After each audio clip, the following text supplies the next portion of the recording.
몸가짐을 거울처럼 하라. 이 6가지 실수를 피하라. 사람이 가장 경계해야 할 격 떨어지는 행동들.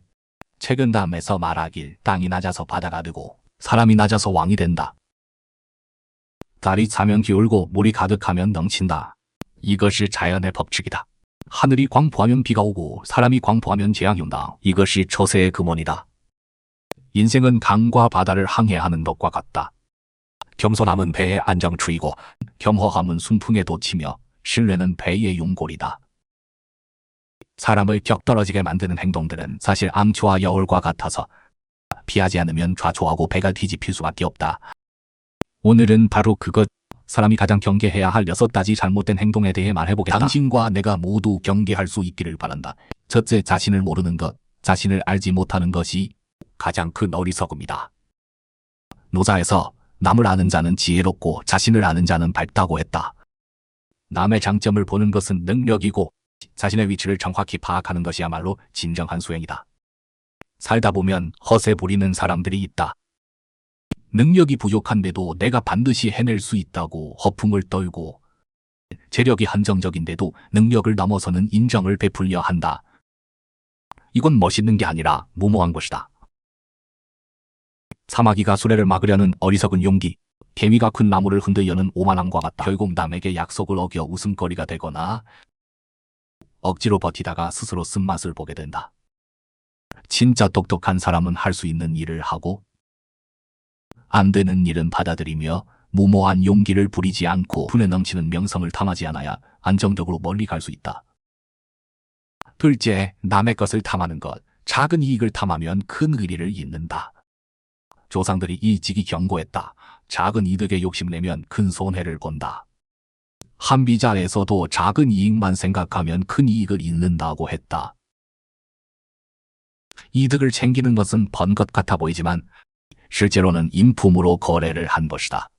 친구들과 식사할 때 몰래 계산을 피하고 공동구매할 때 하나 더 가져가고 물건을 빌릴 때 애매하게 말해서 보여주지 않으려 하는 것, 이런 사소한 이익은 남의 신뢰를 빼앗아가고 장기적인 기회를 잃게 만든다. 시장에서 항상 파 한 단 더 달라고 하는 사람처럼 작은 혜택은 챙긴 것 같지만 상인과 이웃들에게 성품을 들켜서 앞으로는 진심 어린 교류가 어려워진다. 품행이야말로 인생 최고의 재산이니 작은 이익 때문에 자신의 금간판을 잃지 말자. 셋째, 계산에 능한 것, 꾀를 다 부리면 오히려 자신을 해친다. 육아에서 늘 말하길 군자는 마음이 평온하고 소인은 늘 근심한다. 후덕함은 언제나 처세에 맞는 결세다. 그런데 어떤 사람은 꼭 주판알을 딱딱 튕기며 이익을 위해 정을 버리고 돈을 위해 선을 넘는다. 협력할 때는 감추고 숨기며 뒷소를 두고 함께 일할 때는 따지고 계산하며 손익을 따지고 심지어 남의 신뢰를 계산의 도구로 삼는다. 이런 사람은 한때 이익을 얻을 수는 있지만 결국 사람들에게 멀어진다. 누가 자신을 항상 경계하는 사람과 마음을 나누겠는가?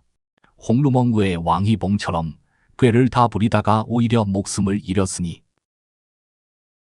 바로 세상 사람들에게 경고하는 것이다. 계산보다는 양보를, 따지기보다는 솔직함을. 후덕하게 대하면 남의 진심을 얻을 수 있고 진정한 복을 쌓을 수 있다.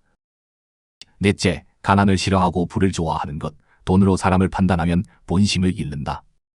옛사람이 말하길 가난해도 의지가 굳건하여 푸른 구름 같은 뜻을 잃지 않고 부귀에 흔들리지 않고 가난에 굴복하지 않는다고 했다. 한 사람의 가치는 지갑의 두께에 있지 않고 품행의 높낮이에 있다. 길가에서 구두를 수선하는 장인이 천음 같은 약속을 지키는 신용을 가질 수 있고 공사장의 일꾼이 어려운 일을 돕는 따뜻한 마음을 가질 수 있다. 반대로 화려한 옷을 입은 자가 반드시 선한 마음을 품는 건 아니고 돈이 많은 자가 정이 깊고 의리가 있는 건 아니다. 부자에게는 고개 숙이며 아첨하고 가난한 이에게는 차갑게 대하며 독서를 퍼붓는다면 이런 개가 사람을 무시하는 태도야말로 가장 격떨어지는 모습이다. 한신이 성공하기 전에는 가랑이 밑을 기는 굴욕을 당했고 주원장이 몰락했을 때는 길에서 구걸을 했는데 누가 오늘의 공허환자가 내일의 강자가 아니라고 단정할 수 있겠는가? 모든 사람을 존중하고 빈부를 가리지 않는 것이 마음에 뿌리 내린 진정한 교양이다. 다섯째, 자랑하고 뽐내는 것. 교만하면 손해보고 겸손하면 이익을 얻는다. 상서에서 이 직이 가르치길 교만하면 손해보고 겸손하면 이익을 얻는다.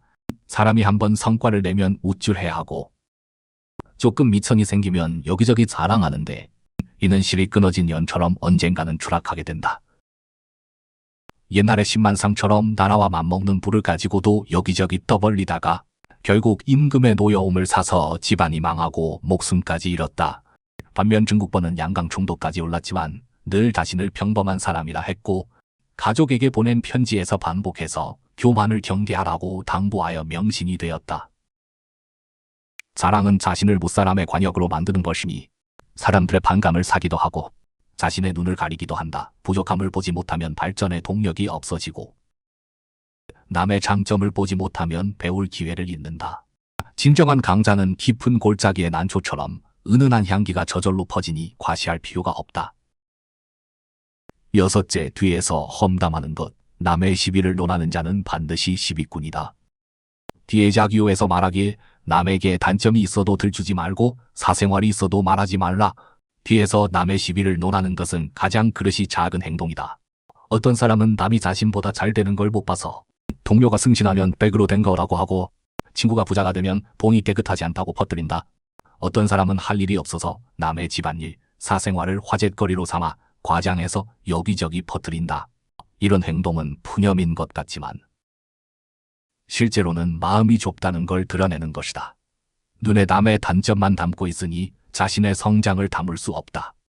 게다가 바람 안 통하는 벽은 없다고 오늘 남을 논하는 말이 내일은 당사자 귀에 들어갈 수 있으니 가볍게는 사이가 나빠지고 심하게는 원수가 된다. 남의 시비를 논하느니 차라리 마음을 가라앉히고 자신의 일을 하는 게 낫다. 험담할 시간에 책을 읽고 일을 하는 것이 자신에게 최고의 투자다. 산은 아무도 감상하지 않는다고 높이 솟지 않는 게 아니고 바다는 아무도 칭찬하지 않는다고 웅장하지 않은 게 아니다. 사람도 마찬가지로 허풍으로 강함을 증명할 필요 없고 계산으로 이익을 바꿀 필요도 없다. 실실하게 사람 노릇하고 떳떳하게 세상을 살아가는 것이 가장 품위 있는 삶이다. 위에 6가지 행동 있다면 고치고 없다면 더욱 조심하자. 당신과 내가 모두 양심을 뿌리로 인품을 바탕으로 삼아 인생길에서 한 걸음 한 걸음 착실히 자신만의 떳떳함과 영광을 만들어 가기를 바란다.